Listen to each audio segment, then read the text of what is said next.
Hi students, welcome to the module Construction Technology and Services 1.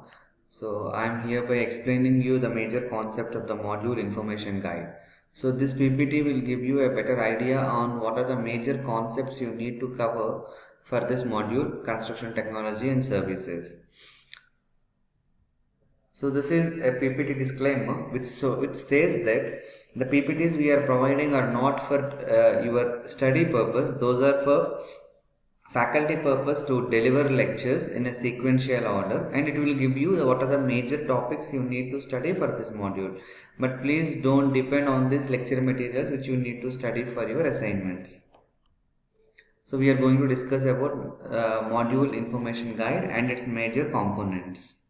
So here in this module information guide video, I am going to explain you majorly about weekly delivery plan, assessment types and weightages and issues and submission details. So when we are going to issue this assignment, when you need to submit your assignment, all these details will be mentioned here in this PPT and in this video. So we are going to talk about student effort hours, pre-class, in-class and post-class activities, textbooks and other reading materials. So this is what I need to discuss in this presentation. And these are module learning outcomes, and by this time you might be aware of module learning outcomes. Module learning outcomes are, it can be simply explained as at the end of the semester what knowledge you are going to attain from this module. So after successful completion of this module, what is the knowledge you are going to get. So in this, these are the 5 major learning outcomes from this module. So if once you completed this module, these are the major topics which you are going to learn from this module. So those are mentioned as module learning outcomes.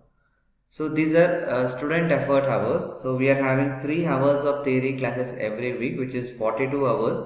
And for coursework assignments, 80 hours. For assignment 1, you need to spend 40 hours at least. For assignment 2, you need to spend 40 hours at least. And this is the most important thing. For every class, you need to complete some pre-class activities. So to complete these pre-class activities, you need to spend at least 28 hours. The percentage of marks can be 10 marks for this. So the module is divided into 3 hours: pre-class activities, in-class activities and post-class activities. So you are already aware of this. Pre-class activities are the activities which you need to complete before you come to the online class. In-class activities are these type of activities which you are going to do together with the faculty during online classes. Post-class activities are after the class, which helps faculty to assess the student understanding, how much they have learned from the module and how much they have learned from the online classes. So here I am going to show you the weekly delivery plan which is there in the MIG. So if you see the MIG, I'll just slide it. If you see the MIG, when you go to this page, in the page number 6, 6 to 11, 6 to 10, you can see here, this is a weekly delivery plan. In this plan, you can be able to understand what topics which we are going to cover, what are the topics which you are going to learn from this. So is mentioned here. So I request everyone to kindly go through the weekly delivery plan well in detail. Let us come back to the presentation. So this is weekly delivery plan. So you have to majorly note down the assignment will be issued to you on 21st March. In that week, assignment 2 will be given to you 28th March. Like generally week 3, week 4 will give you assignment 1, assignment 2.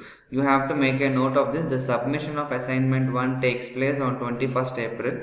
Submission of assignment 2 takes place on June 9, 2021.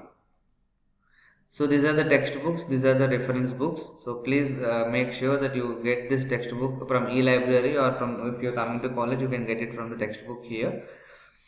So this is basic details about it. So thanks for watching this video. After the completion of this video, there will be some basic questions at the end of after this video. In a H5P package, there are some questions which you need to answer. So please make sure you answer these questions. So there is another section where I explain about MSc academic policies, and I recommend every student to clearly go through those MSc academic policies. Thank you.